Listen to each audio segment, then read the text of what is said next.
3, 2, 1... Salut à tous, comment ça va? Si vous avez bien suivi le programme que j'ai mis sur les réseaux, vous savez que lundi soir sur Twitch, on a parlé des playoffs, du premier tour. Après avoir vu chaque équipe jouer au moins une fois, il était grand temps de vous livrer mes clés pour chaque série, en mode Crystal Ball. Du coup, comme ce sera souvent le cas les mercredis, j'ai décidé de vous faire un petit best-of de ce stream que vous pourrez voir en intégralité sur la plateforme Twitch. Donc le concept, vous l'avez capté, on ne perd pas plus de temps, c'est parti pour connaître les clés de chacune des 8 séries de playoffs du premier tour en 2021. Aujourd'hui, on parle des clés de chaque série de playoffs. Et on commence par les Sixers, la série entre les Sixers et les Wizards. Du coup, on va faire comme d'habitude, on va comparer un petit peu les forces en présence à chaque poste. Petit disclaimer, pour faire mes visuels, je n'ai pas forcément respecté les postes naturels des joueurs étudiés, j'ai plutôt fait en sorte de faire des équipes équilibrées en fonction de la façon dont ils sont utilisés par leur coach, et de manière aussi à garder les 8 meilleurs joueurs possibles, en tout cas les 8 plus souvent utilisés par leurs tacticiens respectifs. On va parler des guards des Sixers et des guards des Wizards, et on va voir qui a les meilleurs selon vous. À Philadelphie, nous avons Ben Simmons, qui a de gros problèmes au scoring, c'est sûr, hein, mais c'est pas forcément ce qu'on lui demande, vu tous les gens qui sont capables de scorer à Philadelphie, et qui hier a quand même pris 15 rebonds et livré 15 passes, donc c'est un truc de grand malade ce qu'il a fait. On a Seth Curry, qui est un bon shooter à 3 points, qui a fait du bien avec à son arrivée aux Sixers pour apporter son spacing et sa qualité de shoot, mais qui n'est pas qu'un shooter, je trouve, et ça on le précise pas assez. Et George Hill, qui lui est arrivé à la deadline, qui apporte son expérience, son adresse au shoot et son playmaking. Et du côté des Wizards, on a Russell Westbrook, monsieur triple-double, c'est un joueur hyper complet, qui a des failles dans la sélection de shoot parfois, qui perd beaucoup de ballons, mais qui apporte une énergie et une intensité à ces Wizards. Il est pour moi l'une des raisons principales pour lesquelles les Wizards ont fait une deuxième partie de saison de ouf. Et ensuite on a Raoul Neto et Ish Smith. Raoul Neto c'est un meneur propre, qui n'est pas un expert du playmaking, mais qui peut scorer quelques points. Ish Smith qui a un côté joker, qui peut scorer, qui peut aller très vite aussi. Je pense qu'en fait, le gros débat, il peut se faire entre Simmons et Westbrook. On a des joueurs qui ont de grosses qualités tous les deux, qui ont aussi des failles tous les deux. Maintenant, c'est une question de préférence. Simmons défend bien mieux que Westbrook. Westbrook apporte plus de choses, est plus varié et score quand même plus que Simmons. Par contre, pour moi, c'est ce qui se passe derrière qui donne l'avantage aux Sixers. Seth Curry et George Hill, pour moi, c'est plus fort que Raoul Neto et Ish Smith. Et la différence, je la fais là-dessus. Je la donne aux Sixers. Le premier tampon est pour eux. Let's go. On enchaîne sur les forwards avec un Tobias Harris qui a fait un Game 1 énorme, qui se régale avec Doc Rivers. On a un Danny Green, il arrive à nouveau dans une équipe contender, il apporte son expérience, son shoot extérieur, son talent en catch and shoot, et Matisse Thybulle, qui est pas un gros scoreur, souvent quand il est sur le terrain, les Sixers attaquent à 4, mais qui en défense quand même est capable avec de gros appuis, une bonne envergure, un bon placement, une bonne science de la défense et surtout une grosse hargne de faire mal aux scoreurs adverses. On enchaîne avec les ailiers des Wizards, où on a Bradley Beal. Bradley Beal, qui est un roi de l'isolation, qui est le deuxième meilleur scoreur de la ligue, c'est pas pour rien. Pour ce qui est de mettre le ballon dans le panier, il a des qualités de ouf. Davis Bertans, sniper, shooter unidimensionnel, qui prend plus de la moitié de ses shoots derrière la ligne, qui peut être irrégulier, mais quand il met les shoots, ça peut être un vrai facteur X. Et on a Rui Hachimura, qui est très polyvalent, qui a de vraies qualités, mais qui me frustre, qui me déçoit, parce que en fait il est timide, j'ai l'impression qu'il ose pas, qu'il n'arrive pas à exploiter tout le potentiel qu'il a. Ce potentiel, il est vraiment présent, mais il ose pas. Les Sixers avec Tobias, Danny Green et Matisse Thybulle, contre Bradley Beal, Davis Bertans et Rui Hachimura.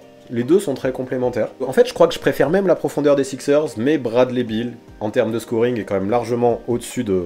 Ça se joue à rien, mais Bradley Beal est tellement au-dessus de la plupart des Sixers en termes de scoring, que de toute façon, il n'y a que Curry cette saison qui a été au-dessus de lui, que moi, je donne mon petit approved aux forwards des Wizards, mais ça se joue à ça. Et puis, il faut bien mettre un petit approved de Wizards, parce que là, on va parler des pivots, et les pivots, je pense qu'il va pas y avoir débat, on va faire ça très vite.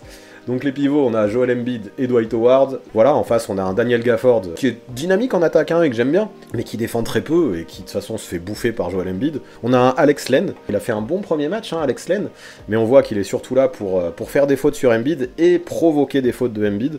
D'ailleurs, il le fait très bien. On peut aussi rajouter Robin Lopez, que j'ai pas mis dans les visuels parce qu'il n'y avait pas assez de place. Je pense que la décision est prise tout de suite. On met le proved aux Sixers. Les coachs, donc on a Doc Rivers. Doc Rivers, avec sa mentalité de tonton, un peu de gourou presque. Embiid, je pense qu'il avait besoin de quelqu'un comme ça, un mec qui a de l'expérience, en qui il peut faire confiance, qui peut diriger pas mal de choses. Il a clairement des failles stratégiques, Doc Rivers, ça je le cache pas. Par contre, je trouve qu'il a de bons assistants derrière lui, avec Jorger, avec Sam Cassell, avec Dan Burke aussi, qui est spécialiste de la défense. Et on a un Scott Brooks en face, qui clairement pose question par rapport à son fond de jeu. C'est vrai qu'on peut lui reprocher de pas avoir pris le dessus mentalement sur ses joueurs pour essayer d'élaborer un plan de jeu offensif, même si les deux gars, que sont Westbrook et Bradley Beal, sont fantastiques et très talentueux. Moi, l'ISO, je trouve que c'est très limité. Pour ce qui est des coachs, moi j'ai choisi. Donc on est là sur Doc. Pour moi, la clé pour Washington, ça va être voilà, de tout faire pour sortir Joel de son match, avec un Alex Len qui peut essayer de rentrer dans sa tête, c'est un bien grand mot, mais essayer de le faire sortir de son match en le poussant, en le provoquant, en faisant des fautes. Joel, on sait qu'il peut vite se faire déconcentrer, donc ça peut être la solution pour les Wizards pour gagner un ou deux matchs. Il faut un Bertans qui continue à mettre ses tirs, il faut un Ish Smith qui apporte du peps, du dynamisme, un Westbrook qui sera dans le rythme, un Bradley Beal qui fait de l'ISO bien sûr, parce que c'est là qu'il est le meilleur, mais qui en abuse moins, parce que seulement de l'ISO de Bradley Beal, ça, pour moi ça va faire un sweep. La clé de Philadelphie, s'il y a besoin d'une clé, parce que déjà les choses vont bien comme ça va être l'impact des shooters. Parce que si Washington sert bien la défense sur Embiid, et que Embiid ressort la balle, si on a des Seth Curry, si on a des Danny Green qui mettent dedans, si on a des George Hill qui mettent dedans, Washington ne pourra rien faire, et ça s'est vu d'ailleurs. On enchaîne avec les Knicks contre les Hawks. Les guards des Knicks, on a Derrick Rose, on a Alec Burks. Bon, Derrick Rose, 6ème homme de luxe, qui pour moi mériterait d'être titulaire. En fait, vous avez vu, j'ai même pas mis Elfrid Payton dans les guards, parce que hier, il a dû jouer 8 minutes. Et pour moi, c'est trop limité ce qu'il apporte par rapport à Rose, à Burks et à Quickley que j'ai mis dans les guards. On a Burks qui joue intelligemment, qui est un vrai attaquant, qui sait porter la balle, et un Quickley qui en tant que rookie apporte du feu un petit peu, apporte de l'explosivité chez les Knicks, donc c'est cool. On va comparer ça aux arrières d'Atlanta avec un Trae Young qui a été intenable sur les flotteurs, intenable sur les provocations de faute. On a un Bogdan Bogdanovic qui retrouve un peu le niveau auquel je l'attends depuis qu'il est arrivé en NBA. Un sniper à 3 points qui joue très intelligemment, joueur estampillé Euroleague, j'adore, franchement j'aime beaucoup. Et un Lou Williams qui, même s'il est plus à son meilleur niveau, même si son prime est derrière lui, qui apporte toujours son expérience. J'ai du mal à voir comment les Knicks peuvent être meilleurs que Trae Young et Bogdan Bogdanovic, surtout si on rajoute Lou Will, quoi. Donc là-dessus, ouais, moi je mets mon approved aux arrières des Atlanta Hawks. On enchaîne sur les forwards, les ailiers. Où nous avons Julius Randle, on a R.J. Barrett, qui je sais est arrière, mais j'ai mis ailier parce qu'il est aussi souvent utilisé au poste 3. Et Reggie Bullock, qui est un joueur intelligent, qui est assez discret, mais qui fait ce que j'aime, qui a droit à 3 points, qui est un peu présent partout sur le terrain, qui facilite aussi le jeu. Et de l'autre côté, nous avons Danilo Gallinari, avec son expérience et sa jolie crête. Qu'est-ce qu'il a fait là, Danilo Gallinari, chez le coiffeur là, bref, on va pas parler de ça, mais ça m'a choqué de voir sa nouvelle coiffure. Kevin Huerter, qui bien sûr lui aussi est arrière, mais que j'ai mis chez les ailiers parce qu'il est aussi utilisé comme ça, qui est très bon de loin, qui est aussi un sniper, qui peut faire du bien notamment sur catch and shoot, et DeAndre Hunter, qui fait un retour très bon en fait. Son début de saison, sophomore, là, cette saison a été très fort. Il a beaucoup progressé balle en main. Je trouve qu'il est meilleur sur ses drives, il est meilleur dans ses choix, il est propre au shoot, il est efficace, et en défense, il est excellent, et il a joué un rôle énorme sur Julius Randle lors du Game 1. Randle, Barrett et Bullock chez les Knicks, Gallinari, Huerter et Hunter chez les Hawks. C'est Shaq qui disait ça, et je suis assez d'accord avec lui. Je suis pas toujours d'accord avec ce que dit Shaq. Pour être un grand joueur, il faut montrer comment on est capable de rebondir après un mauvais match. Et je pense que c'est dans ce match 2, mercredi soir je crois, que Randle va montrer s'il est un bon joueur. Et j'y crois. Pour moi, Randle, au vu des qualités qu'il a, je pense que c'est un grand joueur. Je pense qu'il en a assez prouvé cette saison, et je pense qu'il peut revenir. On parlait de Hunter, qui en tant que sophomore était bon. Barrett, en tant que sophomore, on en parle peu, mais il y a une vraie progression chez lui cette année. Il joue beaucoup plus intelligemment, il crée de plus en plus, il a un Thibodeau qui lui a donné beaucoup plus de ballons. Sur catch and shoot à 3 points, notamment dans les corners, il est de plus en plus adroit. On en parle peu, mais attention à Barrett, qui est un de mes petits coups de cœur chez les Knicks, et attention à pas trop le sous-côté. Pour tout ça, je mets les Knicks, même si ça s'est pas du tout vu au match 1. On parle des pivots, Nerlens Noel d'un côté et Taj Gibson. Donc Nerlens Noel, roi de la défense, la vraie clé de la défense de Thibodeau, c'est lui. Taj Gibson, en bon vétéran, qui fait avec ce qu'il a, mais qui a encore des bons restes, mine de rien, dans l'énergie, dans le côté guerrier, c'est bien. Et Clint Capella et John Collins que j'ai décalé aussi au poste de pivot, parce que c'est comme ça qu'il est utilisé. Okongu a dû jouer 3 ou 4 minutes hier. Et donc quand Capella souffle, c'est Collins qui est utilisé au poste de pivot.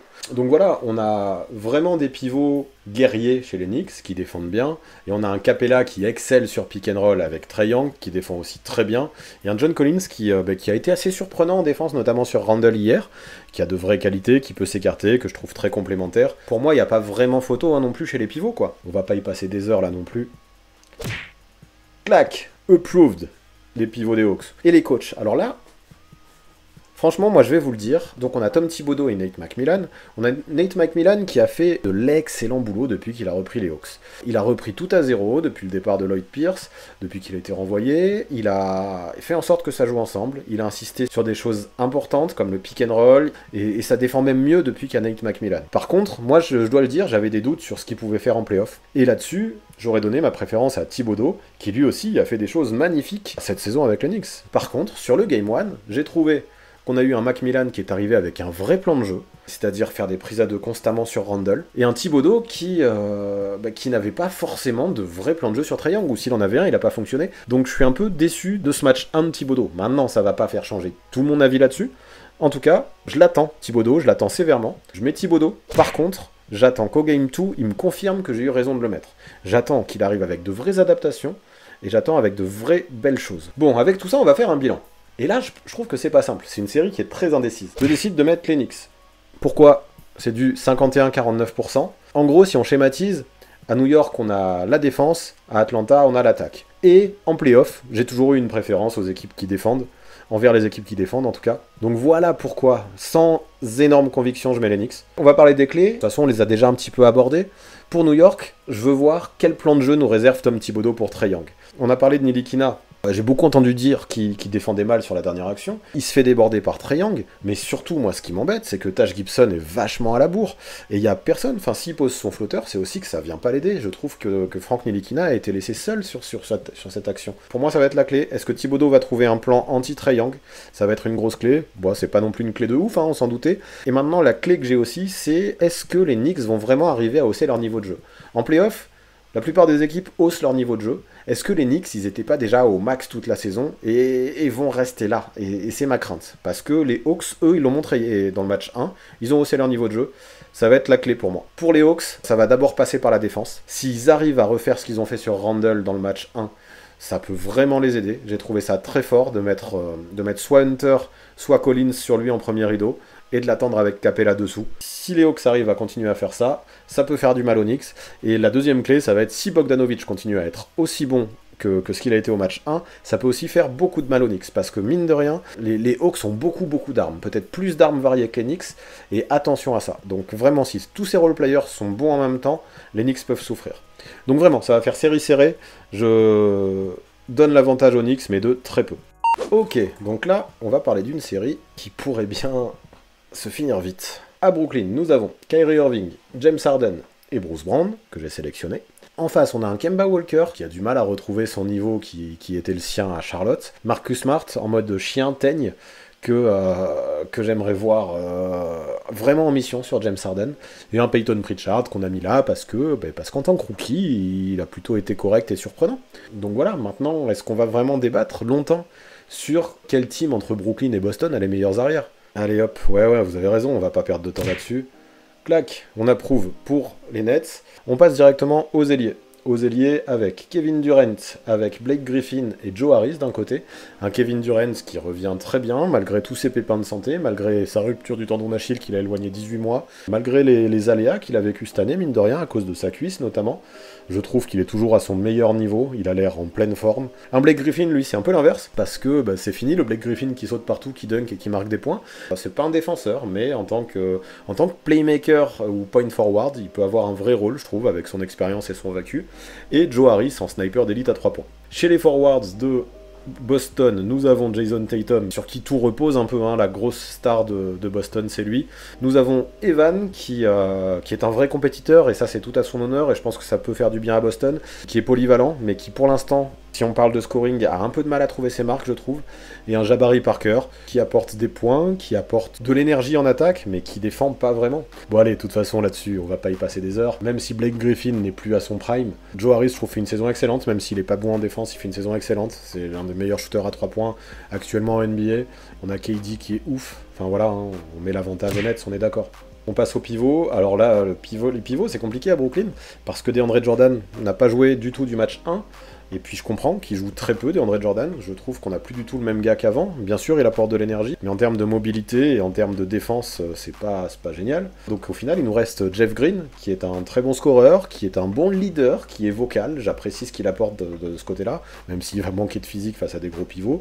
Et un Nicolas Claxton, qui est assez intéressant cette année, qui a de vraies qualités, qui a un vrai talent.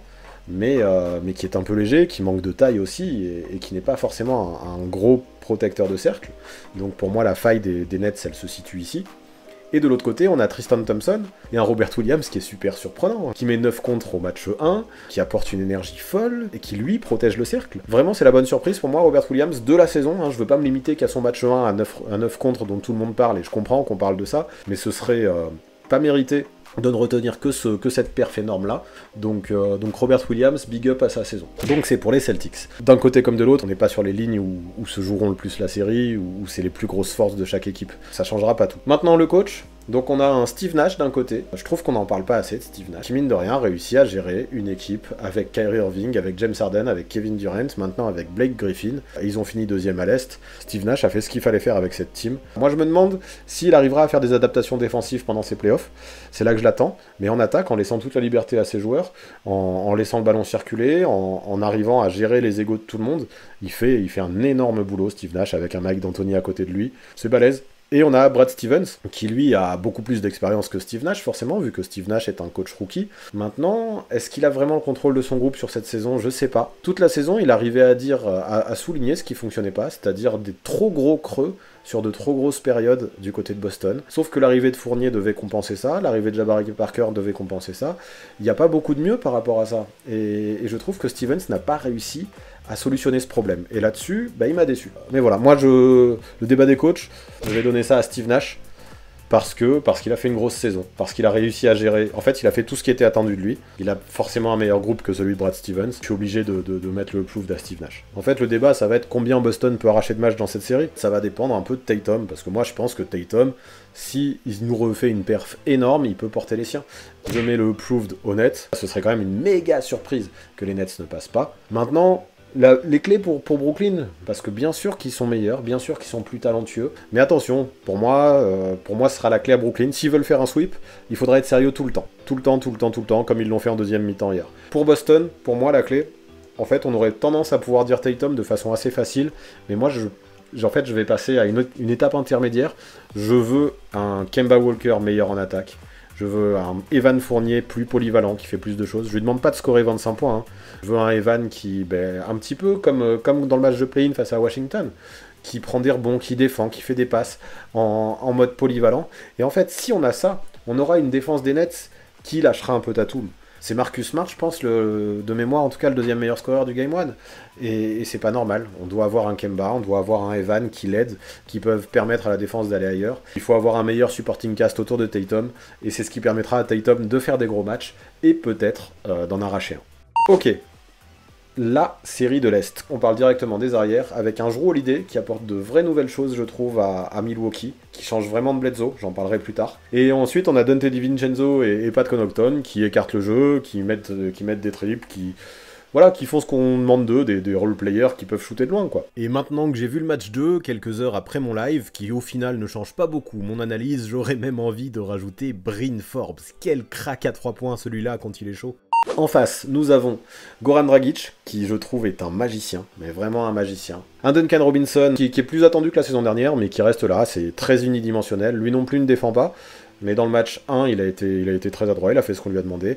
Et un Kendrick Nunn, qui est un dynamiteur, qui peut shooter de loin, qui peut pénétrer, qui peut dribbler, qui peut accélérer le jeu, qui peut apporter pas mal de choses. Alors moi, je vous le dis, je vais tamponner les Bucks. Goran Dragic peut être un meilleur joueur que Jrue. En tout cas, peut-être plus un joueur qui porte son équipe et qui tire son équipe vers le haut que Jrue, offensivement. Par contre, défensivement, Jrue, c'est un mec capable d'éteindre quasiment n'importe qui. Rien que pour ce côté two-way player, je mets le plouf aux Bucks sur ce match-up entre les guards. Allez, on passe aux ailiers. Où on a Giannis Antetokounmpo, qu'on va pas présenter, je vais pas vous faire cette injure chez les Bucks, Chris Middleton, le roi des buzzer shots, et PJ Tucker, qui est arrivé en cours de saison, et qui apporte son petit côté guerrier, warrior, qui fait du bien, je trouve, à cette équipe. À Miami, nous avons Jimmy Butler, pareil, qu'on ne présente plus, un super two-way player lui aussi, qui est un gros bosseur, qui a la hargne. On a Tyler Hero, qui me déçoit un peu, même s'il fait quand même une saison correcte sauf au mort, mais après sa saison rookie, avec tellement de culot et des gros shoots jusqu'en finale NBA, j'en attendais plus de sa part. Et Trevor Ariza, qui a de l'expérience, c'est clair, qui est un guerrier, qui rentre bien dans cette équipe du 8, c'est clair, mais j'ai trouvé que ses choix offensifs étaient très questionnables. Je me demande s'il est pas un peu cramé, Trevor Ariza. Je pourrais parler d'André Iguodala aussi, il court plus et il met pas de shoot de loin, donc Ariza il met des shoots de loin, mais ses choix sont compliqués. Je sais pas. Iguodala, Ariza, moi je me dis qu'ils sont quand même sur la fin. Si on les prend un par un,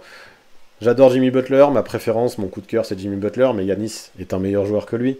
C'est un two-way player bien plus solide que lui, mine de rien, en attaque comme en défense.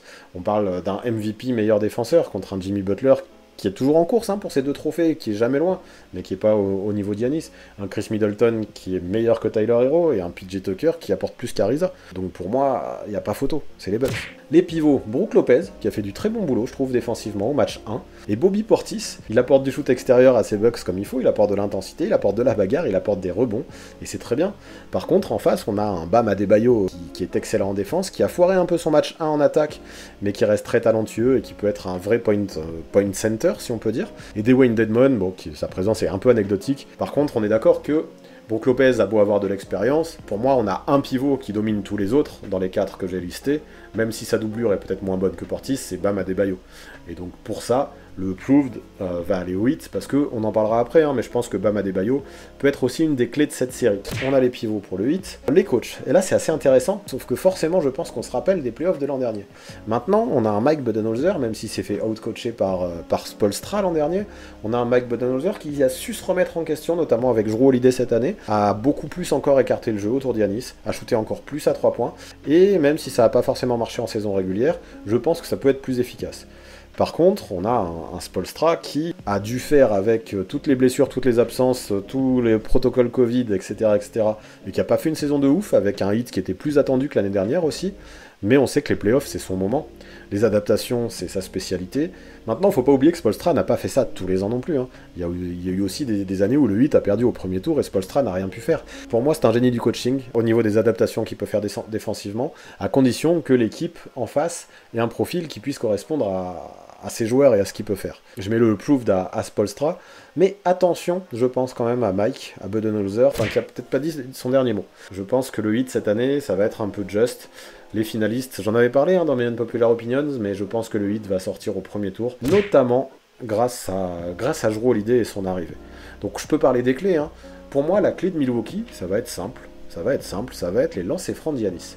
Ça m'inquiète, moi, ces lancers francs de Giannis. Et il peut perdre des matchs comme ça, des matchs qui, tactiquement, physiquement, ou même au niveau de l'adresse, les Bucks pourraient être au-dessus, sauf que le hit, on connaît le côté bulldog du hit qui lâche rien, qui est toujours tout derrière à tout racler. Si Giannis rate des lancers, dans le money time comme il a fait, le hit en profitera. Il n'y aura pas de deuxième chance. Et pour moi, c'est la clé. Giannis doit mettre ses lancers francs dans le money time, et les Bucks gagneront s'il y arrive. Maintenant, la clé pour Miami, pour moi, ça va être le coaching de Spoelstra. Faire la même chose une deuxième année de suite contre les Bucks, à mon avis, ça ne suffira pas. Ça ne suffira pas parce que désormais, on a un Jrue Holiday. On a un Jrue Holiday qui apporte beaucoup plus de choses que Bledsoe. Bledsoe, c'était compliqué pour lui de jouer avec Giannis, dans la mesure où lui aussi, à part aller tout droit dans la raquette, il faisait pas grand chose. Bledsoe, c'était un mini Giannis, en gros, qui défonçait la raquette avec sa puissance, mais qui pouvait pas vraiment écarter le jeu. Et Jrue Holiday, c'est le jour et la nuit à la place de... C'est le jour et la nuit à la place de Bledsoe. Ça va être la clé. Spoelstra va devoir trouver de nouvelles façons, parce que maintenant on a Giannis qui squatte l'intérieur et tous les autres qui sont capables d'écarter. Et donc il a du taf. Ce sera la clé pour Miami. Sans ce génie-là, moi je donne la série aux Bucks. Ok, allez, on enchaîne entre Utah et Memphis. Les arrières. On compte Donovan Mitchell. Il y a un petit mystère autour de sa blessure. Je pensais qu'il était vraiment remis, visiblement non. Et attention à ça peut faire du mal au Jazz.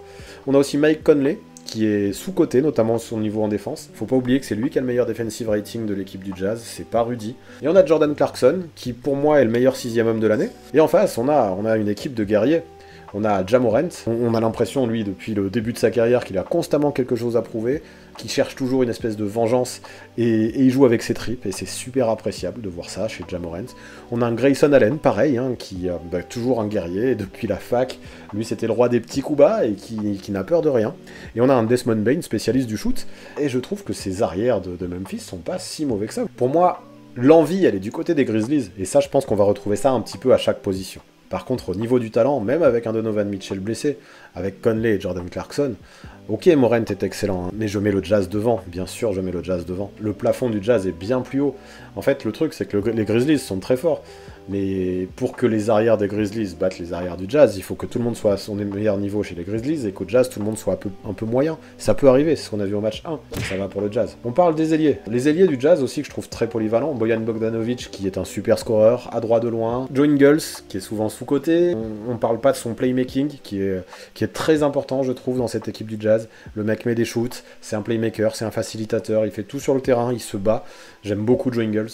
Et Royce O'Neal, qui est un peu le Draymond Green, c'est ce que j'avais dit, qui est un peu le Draymond Green d'Utah, qui défend, qui fait de plus en plus de passes, qui est partout, qui fait toutes les petites choses, qui est très important dans le collectif. S'il est dans le 5, c'est pas par hasard, Royce O'Neal. En face, nous avons 3 bons joueurs, encore une fois. On a Jaren Jackson Jr., qui même s'il a fait toute la saison blessé, revient bien pour ses playoffs, parce que c'est un joueur très talentueux, qui met même des 3 points, avec sa gestuelle un peu chelou, mais qui met même des 3 points. On a Dillon Brooks, je l'ai beaucoup critiqué sur sa sélection de shoot, mais quand ça rentre dedans, comme c'était le cas lors du Game 1, c'est un truc de malade, ce qui nous a fait Dillon Brooks. Et on a Kyle Anderson, que j'aime beaucoup, slow-mo, l'ancien des Spurs, qui n'excelle dans aucun domaine, mais qui sait tout bien faire correctement, et c'est un régal à voir jouer dans les fondamentaux. Est-ce que vous avez pas l'impression que ces ailiers du Jazz par rapport à ces ailiers des Grizzlies, on a un peu la même situation que chez les arrières? Moi, je donne mon approved, encore une fois, à Utah, parce que ce que je disais, on a plus de régularité, plus d'expérience. Je dirais peut-être pas forcément plus de talent, parce que les mecs des Grizzlies sont très talentueux. Mais encore une fois, pour moi, pour être au niveau des forwards du Jazz, il faut qu'à Memphis, tout le monde surperforme. Même si on a un Dillon Brooks qui m'a épaté, qui est excellent en défense, qui a éteint Stephen Curry, et qui a pris feu, pour moi ça va chez le Jazz encore. Les pivots, pour moi, on est encore sur ce même schéma. Donc on a Rudy Gobert et Derek Favors. Rudy Gobert qui est en course pour avoir son 3e Depoy. Derek Favors, dont le retour a fait un bien fou à Utah, je trouve, et on n'en parle pas assez, par sa solidité, par son expérience et par son intelligence. Et de l'autre côté, on a un Jonas Valanciunas qui, offensivement, c'est un régal à voir jouer. Et Xavier Tillman, qui est surprenant, qui fait une saison rookie plutôt bonne. Encore une fois, je trouve, ouais, je le répète, on est sur le même schéma. On a des Grizzlies qui ont des très bons joueurs à ce poste, mais malheureusement, ils ont des mecs plus expérimentés, plus sérieux, qui ont plus de vécu et plus de skills, tout simplement. Clac. Pour moi, ça discute pas. Le Jazz est encore au-dessus. Les coachs. Quinn Snyder, il faut maintenir au niveau du leadership ton équipe motivée toute la saison. Et ça, y arriver quand t'es un coach, c'est déjà quelque chose de grand. Mais surtout, il a fait changer le jeu de Utah. Il y a de moins en moins de shoot à mi-distance. Et quoi qu'il arrive, avoir modifié cette attaque comme ça pour privilégier encore et encore le shoot à 3 points dans les analytics et faire progresser le jeu du Jazz avec une circulation de balles qui est excellente, tout ça c'est gros crédit à Quinn Snyder. Et pour ce qui est des Grizzlies, on a Taylor Jenkins qui fait une grosse saison. Encore une fois, il arrive à faire sortir le meilleur de chacune des pièces de son effectif. Gros respect à ce qu'a fait Taylor Jenkins. Par contre, l'expérience, je sais pas ce que vous en pensez. Dites-moi si vous préférez Taylor Jenkins à Quinn Snyder, mais pour moi, ceux qui diront ça, c'est qu'ils se rendent pas compte de tout le taf qu'a fait Snyder. Jenkins a fait énormément de taf, mais tout le vécu, toute l'expérience et tout ce qu'a fait Snyder, pour moi, ça va encore dans le sens de Snyder. Maintenant, quand on voit ça, on pourrait aller très vite et dire, le Jazz, en plus de ça, ils ont 3 victoires, 0 défaites sur la saison. Là, on leur a mis tous les approved. On pourrait dire, normalement, le Jazz doit sweeper Memphis, sauf que Memphis a gagné le Game 1. Et pourquoi Memphis a gagné le Game 1? Parce qu'ils se sont montrés hyper agressifs, parce que Dillon Brooks était intouchable, parce que Ja Morant avait une envie de dingue. Et en fait, je pense qu'ils avaient tout simplement envie de gagner le match. Ils vont essayer de maintenir cette intensité, peut-être qu'ils en prendront un autre. Mais j'imagine pas le Jazz subir à nouveau comme ils ont subi au match 1. Et même en subissant, l'écart a été très faible finalement. J'imagine pas, toujours pas, même mené 1-0, j'imagine toujours pas comment le Jazz peut perdre cette série. Maintenant, pour moi, la clé à Utah, ça va être justement de ne pas paniquer. Ils sont toujours supérieurs, ça se voit. Ils dominent dans tous les secteurs. On a mis des approved partout à Utah. Il y a Donovan Mitchell qui va faire son retour peu à peu. Ils shooteront pas toujours aussi mal à 3 points. Ils seront moins en full trouble que la première fois. Donc les choses vont revenir peu à peu. Ils ont fait un match 100. Il n'y a pas de raison qu'ils fassent un deuxième, un troisième et un quatrième match sans. Donc là, l'idée, c'est de pas céder à la panique, de pas faire n'importe quoi, et de continuer à jouer sérieux. Pour moi, la clé, elle est là, que le Jazz joue comme le Jazz, et qu'ils fassent ce qu'ils savent faire, quoi. Donc pour moi, le Jazz, ça doit juste passer par là. Et s'il y a une clé pour Memphis, pour gagner d'autres matchs, ça va être ça, de continuer à être hyper agressif, d'avoir faim, de mettre les tripes sur le terrain, comme ça a été le cas au premier match, et d'arriver à trouver le mec chaud, parce que là, c'était Dillon Brooks.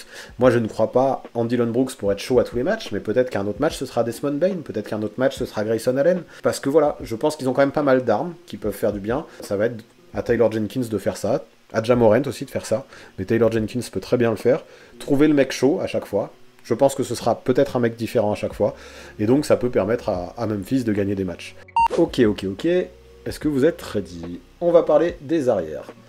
Chez les Clippers, j'ai mis Patrick Beverley, Bulldog qu'on connaît, un Paul George, qui, même s'il est critiqué, reste un excellent two-way player, et un Rajon Rondo, playoff Rondo, on le connaît, qui a une expérience de fou en playoff et qui peut vraiment tirer son équipe vers le haut. Chez les guards, on a le maestro, Luka Doncic, qui offensivement est un génie. On a Josh Richardson, qui fait un peu tout, qui est fort en défense, qui peut mettre quelques catch and shoot en attaque, même s'il me déçoit un peu en attaque, et Jalen Brunson, qui est un joueur que j'adore, qui joue sur les postes 1 et 2, qui peut mettre le feu offensivement, qui se bat en défense, qui est un guerrier. On a un beau duel d'arrière, et en fait, voilà, je pense que Luka est meilleur que Paul George pour tout son talent offensif. Je pense que Paul George apporte beaucoup plus en défense que Luka. Et je trouve que derrière, Paul George, surtout, il a deux mecs super expérimentés, et Luka n'a pas ça. Donc moi, ce point, je le donne aux Clippers. Je le mets aux Clippers, mais ça se joue à vraiment très peu de choses. De toute façon, en gros, c'est ça, c'est soit les Clippers pour la profondeur, soit les Mavs pour Luka. J'ai choisi les Clippers pour la profondeur, je peux entendre que ça se discute. Allez les ailiers, on enchaîne avec Kawhi Leonard, qu'on ne présente pas, Marcus Morris, qui quand il veut mettre des 3 points, ce qui n'était pas le cas lors du match 1, peut apporter beaucoup, Nicolas Batum, qui facilite le jeu, qui l'écarte, qui met des shoots dans le corner, qui fait du bien.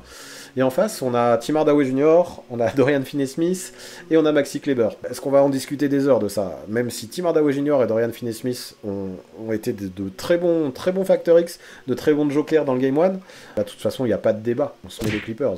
Donc là-dessus, ça s'enchaîne. On parle des pivots. On a Ivica Zubac et Serge Ibaka du côté des Clippers. Et on a Kristaps Porzingis et Dwight Powell du côté des Mavs. Là, tout de suite, moi, j'aurais envie de mettre les Mavs. On aurait envie de dire, il y a Kristaps Porzingis à Dallas. On les met au-dessus, c'est direct. Maintenant, moi, il me déçoit tellement Kristaps. Il a pas l'air d'y être en ce moment. C'est plus du tout le joueur qu'il était au Knicks. Je sais pas s'il peut encore beaucoup apporter. Pour moi, il peut être mis en difficulté, notamment avec ces pivots-là. Les Clippers peuvent l'obliger à sortir de la raquette en défense. Et un Porzingis qui sort de la raquette, ça devient très compliqué, ça devient vraiment un casse-tête pour Rick Carlisle, qui va peut-être être obligé de le faire sortir du terrain tout court, si on a des pivots ou une équipe des Clippers qui le fait sortir de la raquette. Donc c'est pas forcément le meilleur match-up en plus pour Porzingis. Et du coup, même si sur le talent, a priori, j'ai envie de mettre Dallas, Zubac, je suis pas un grand fan, même s'il sait faire des choses en attaque. Ibaka, il a l'expérience, il se bat, et puis il a un côté leader que j'apprécie aussi. La clé, elle se fait sur cette doublette finalement. Zubac, Ibaka, parce que Dwight Powell, je veux pas être méchant avec lui, mais il sert pas à grand chose quoi. Dites-moi un peu qui est-ce que vous préférez. Non, ça confirme les Clippers, et moi c'est ce que j'aurais mis aussi. Personnellement, c'est les Clippers que j'aurais mis. Pour la polyvalence, parce que je trouve que finalement, ce que je reproche à Zubac, Ibaka peut l'apporter. Et pour l'expérience d'Ibaka, et parce que je suis déçu par Porzingis, quoi. Donc let's go, on se met les Clippers, clairement. Et le coaching? Le coaching, ça dit quoi? On parle de Tyronn Lue, qui sportivement a pas fait mieux que Doc Rivers, mais qui semble beaucoup plus accepté dans le vestiaire. Ok, il a peut-être plein de failles.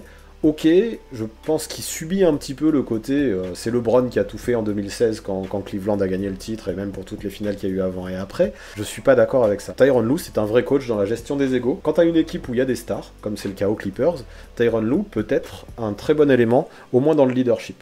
Par contre, en face, on a un Carlisle, qui sait ce que c'est que de gagner un titre, qui n'a jamais été un coach défensif, mais qui stratégiquement, je pense, est au-dessus de Lue, et qui a du vrai leadership aussi, et une vraie expérience aussi. Donc moi, je vais mettre Dallas. Je vais mettre Carlisle, parce que plus d'expérience, parce que stratégiquement et offensivement, je pense qu'il a beaucoup plus de systèmes, beaucoup plus de façons de gérer son équipe. Par contre, vraiment, gros respect à Tyronn Lue dans la gestion des égos.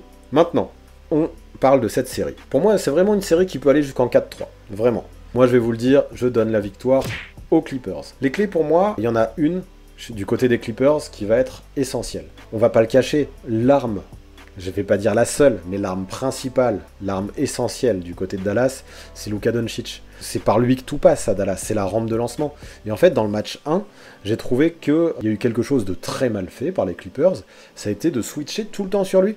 En fait, Luka, il avait qu'à demander des écrans pour demander le switch, il avait tout le temps le match-up qu'il voulait, et au final, il a quasiment jamais affronté Kawhi, hein, si vous regardez. À chaque fois, il avait le match-up qu'il voulait, et pendant les 3 premiers quart-temps, il s'est régalé à mettre des points face à qui il voulait, et en fait, quand dans le 4e quart-temps, ça l'a plus pris à 2, il a distribué, et en plus de ça, autour de lui, il avait Finney Smith et il avait Tim Hardaway Jr. qui mettaient tous leurs shoots. La clé pour les Clippers, ça va juste être de mettre Kawhi Leonard en 1v1 sur Luka Doncic, et d'arrêter de switcher à tout va, parce que sur les switches, on a un Luka qui est trop intelligent. Il disait viens faire un écran, hop, ça switchait, il avait Zubac, et il faisait exactement ce qu'il voulait. Tyronn Lue, je pense qu'il a vu ça, je l'espère, hein. Je l'espère. S'il n'a pas vu ça, Tyronn Lue, et bien là je vais vraiment me poser des questions sur ces ajustements, mais là il va falloir arrêter les switches, la clé elle est là, mettre du Kawhi et faire en sorte que Kawhi éteigne Luka Doncic. Si tu arrives à faire en sorte que Luka soit éteint, il n'y a plus rien qui se passe à Dallas, il n'y a quasiment plus rien, et surtout, je veux un gros Kristaps, qui en attaque doit briller, sauf que comme je le disais un peu plus tôt, moi je suis un peu partagé sur la présence de Kristaps en défense à Dallas, dans la mesure où si tu écartes Kristaps, ça devient compliqué de défendre du côté de Dallas, et la défense de Dallas m'inquiète réellement. En fait, vraiment, cette défense à Dallas m'inquiète. Donc la défense va clairement du côté des Clippers dans cette série. Comme je l'ai dit souvent, la défense, c'est ce qui fait gagner les matchs, notamment en playoff. Donc je mets les Clippers gagnants sur cette série. Il nous reste 2 séries à faire. Donc on va comparer les arrières de Phoenix et les arrières de Los Angeles, du côté des Lakers. Après les Clippers, voici les Lakers. Pour ce qui est de cette série, vous allez souvent entendre le mot hier, et pourtant je ne parle pas du match 2 que vous avez eu la chance de voir hier soir. Je parle bien du match 1, parce que je rappelle que j'ai fait le stream lundi soir et le montage le mardi. On verra bien si j'ai tout faux ou pas dans l'analyse qui va suivre, vous me le direz dans les commentaires.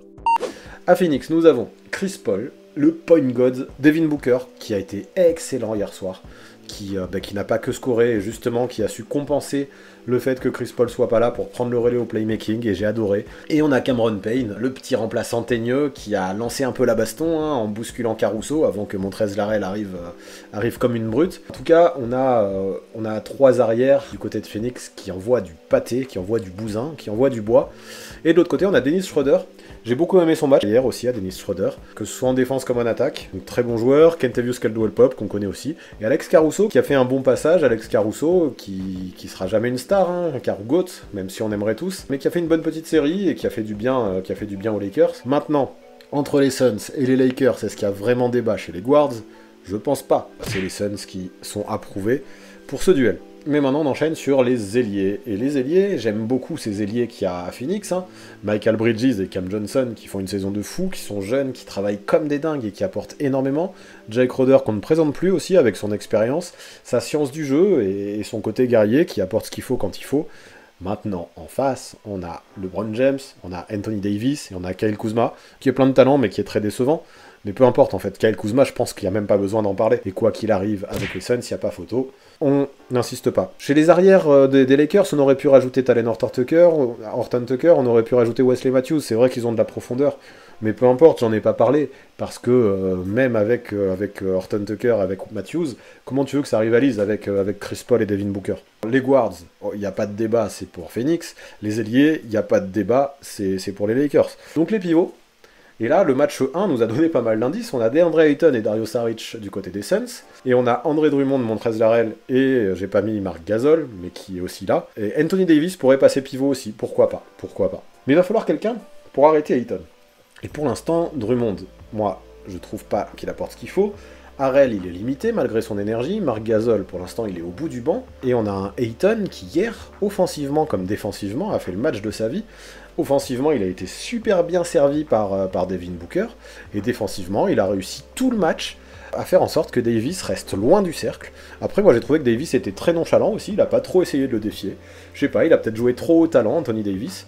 Mais quoi qu'il arrive, AD, en fait, sur le match 1, il s'est fait bouffer par Ayton. Davis, là, je l'ai mis chez les forwards. Les pivots, si on met Ayton et Saric d'un côté, et Drummond, Harrell et potentiellement Gasol de l'autre, de toute façon, on en reparlera ça après dans les clés, même si on a déjà abordé pas mal de choses. Moi, les pivots, je les donne à Phoenix. Parce que Drummond me déçoit trop, parce que Harrell, c'est un energizer, mais pas grand-chose de plus, et qui défend pas trop, et parce que Gasol joue pas. Et on a un Ayton que je trouvais assez soft sur la saison, mais qui dans le match 1 a montré de bonnes choses, il s'est battu, il a trouvé de bons ballons en attaque, il a bien défendu sur AD, a su l'éloigner du cercle. On a un Saric qui joue très intelligemment en sortie de banc, qui apporte beaucoup de choses positives à cette équipe des Suns. Donc là-dessus, on est sur du approved pour les Suns. Maintenant, on va parler des coachs. Et là, je trouve qu'il y a vrai débat. Alors, Monty Williams, sur la saison, si on ne prend que la saison, je donne ça à Monty Williams, qui a su intégrer Chris Paul comme il fallait, qui a fait en sorte que Booker brille toujours, même s'il avait moins le ballon, qui a su faire confiance à des jeunes comme Michael Bridges et Cam Johnson, qui a fait de très belles choses, et qui même maintenant a réussi à intégrer DeAndre Ayton, à lui donner un vrai rôle, et à avoir un plan de jeu pour limiter Anthony Davis. Mais Frank Vogel, il a quand même une sacrée expérience derrière lui, que ce soit avec les Pacers avant d'arriver aux Lakers, où il a quand même passé beaucoup de tours de playoff, ou maintenant avec les Lakers, où ça y est, il a gagné une bague, il a su ce que c'était d'aller jusqu'au bout, il a réussi l'année dernière à faire jouer LeBron et AD ensemble, et mine de rien, sur tout le début de saison avant les blessures de LeBron et de AD, tout roulait chez les Lakers, tout roulait, et tout, pour ça, bravo à Frank Vogel. En fait, le problème de Frank Vogel, cette saison, c'est qu'il n'a pas su rebondir quand il y a eu des blessures. Maintenant, citez-moi beaucoup de coachs qui auraient su rebondir quand ils ont l'habitude de jouer avec LeBron et AD, et que d'un coup tu les prives de ces deux joueurs, c'est pas facile, mais il n'a pas su le faire, quand il y en a d'autres qui ont réussi à faire ça avec des blessures. C'est tout ce qu'on peut reprocher à Vogel, mais là, il a son équipe au complet.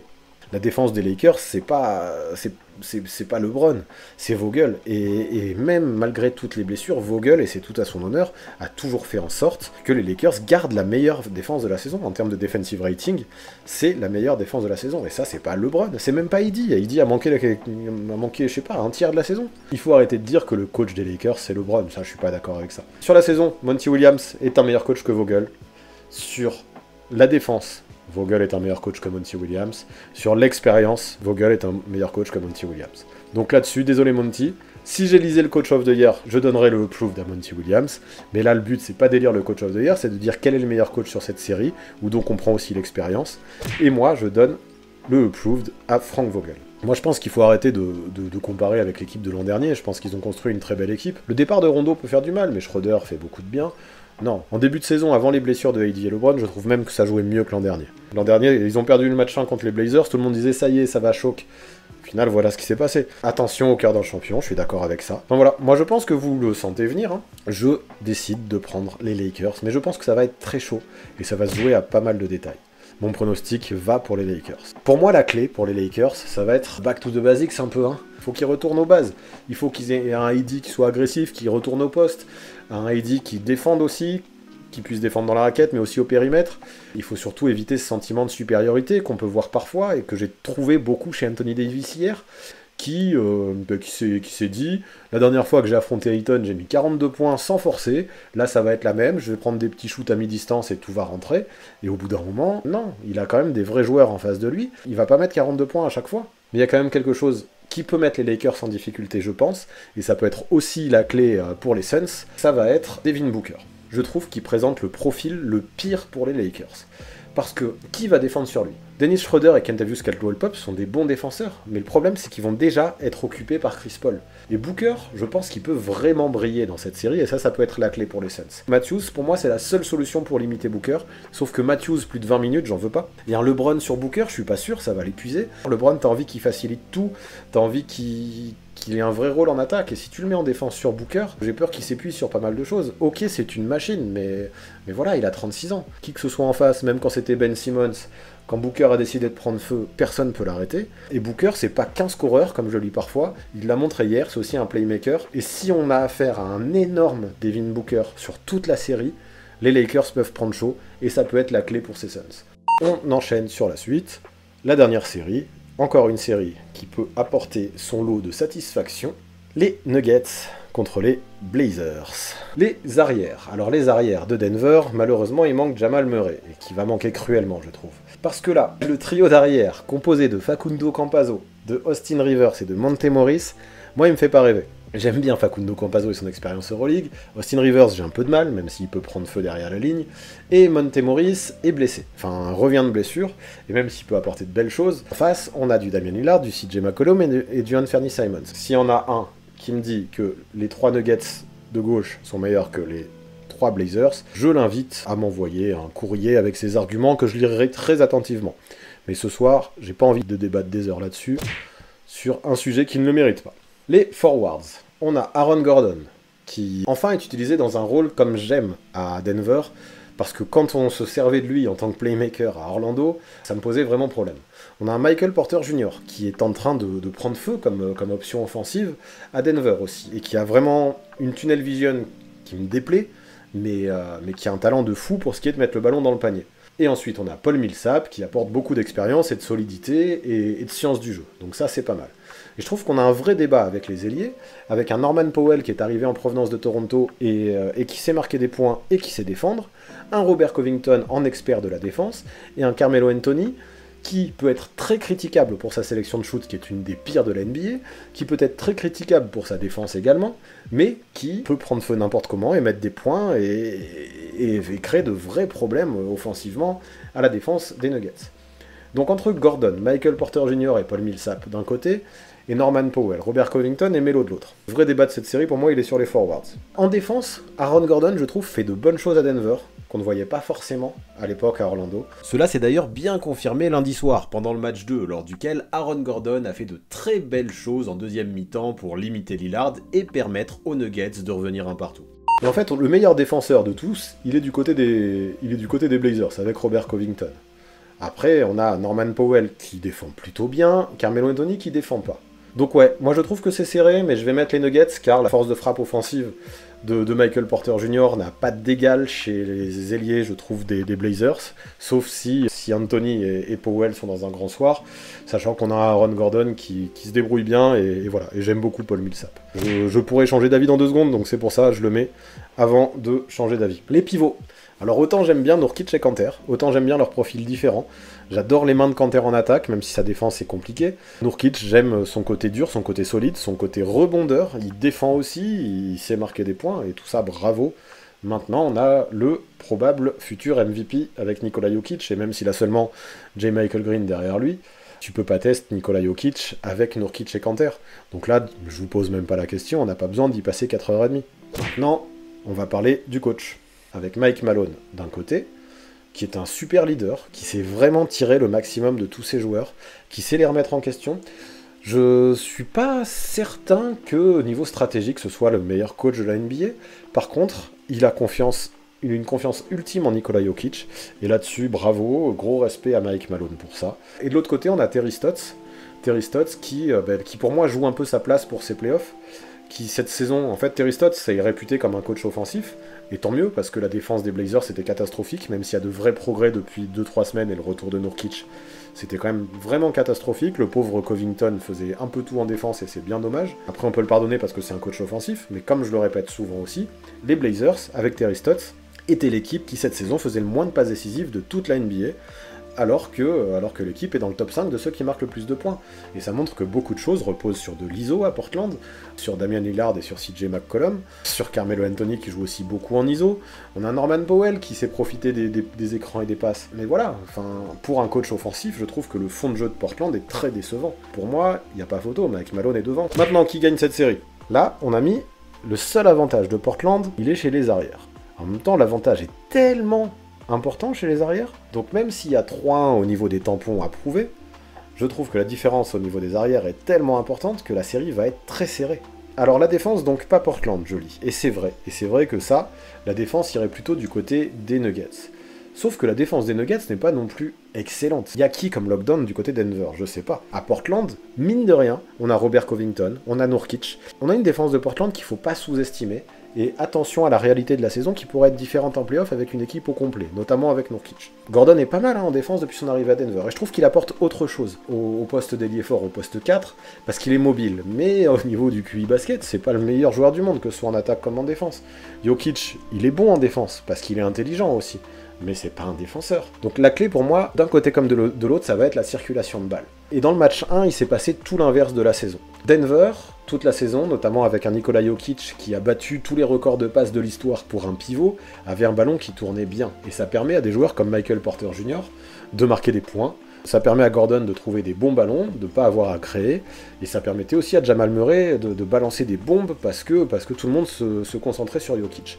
Et en fait, là où j'ai trouvé Stotts très intelligent, c'est que contrairement à la plupart des équipes qui font constamment des prises à 2 sur Jokic, la plupart du temps, Jokic, il était en 1 contre 1. En 1 contre 1, il a scoré Jokic, et je pense que c'est ce que Portland voulait, parce qu'il a scoré, mais il était tout seul, et il a pu distribuer à personne, car tous les autres joueurs étaient pris par un joueur.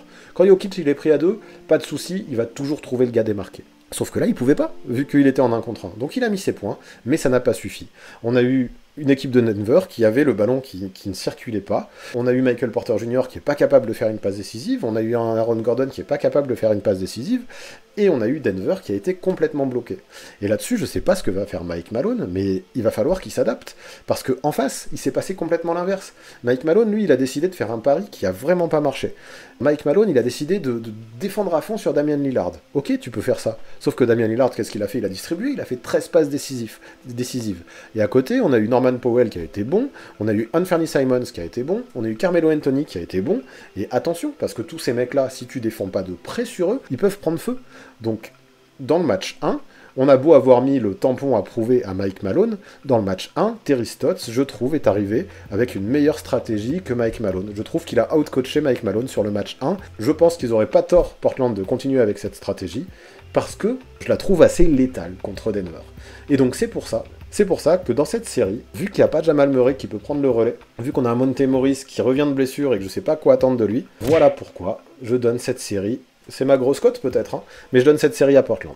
Maintenant, si Mike Malone arrive à trouver une solution pour que le ballon tourne à nouveau, malgré un Jokic qui sera pas pris à 2, pourquoi pas? Et puis Jokic, peut-être qu'il va pouvoir tout écraser. Je sais pas, j'en attends beaucoup de la part de Mike Malone, à voir s'il trouve des adaptations. Et c'est finalement ce qui s'est passé avec un très bon Monte Morris qui a fait 7 passes décisives, un Facu Campazzo qui en a fait 6 et un Jokic qui en a fait 5. À mon avis, si Denver a pris le match 2 face à Portland, c'est parce que le ballon a beaucoup mieux circulé du côté de l'équipe du Colorado, qui a fait 29 caviars dans le match contre 15 pour Portland. Au vu du déroulement du match 2, cette clé n'était donc pas si claquée au sol que ça. Voyons maintenant ce que nous réserve la suite de cette passionnante série. Alors, est-ce que ça vous a plu ce format en petit résumé de live? Vous pensez que quelles teams vont passer au second tour, vous? Et surtout, qu'est-ce que vous pensez des clés que j'ai abordées pour chaque série dans cette vidéo? Faites-moi vos retours dans les commentaires, ça m'intéresse grandement, comme d'habitude. Sinon, pour ne plus jamais manquer un live, je vous remets le planning de la semaine, ici. Comme vous le voyez là, 1h30 après la sortie de cette vidéo, on se retrouve là-bas, sur Twitch, histoire de choisir ensemble le sujet de samedi pour YouTube. Venez nombreux, ça va être cool. Mais le meilleur moyen de ne rien manquer, il est encore plus simple. Yes papa, suivez-moi sur Twitch aussi, vous allez voir comme c'est cool, et surtout c'est très différent de pouvoir échanger avec vous. Et pour finir, vous connaissez les bails, on s'abonne à la chaîne, on active la cloche pour recevoir les notifications, on lâche un maximum de pouces bleus et on rédige ses meilleurs commentaires.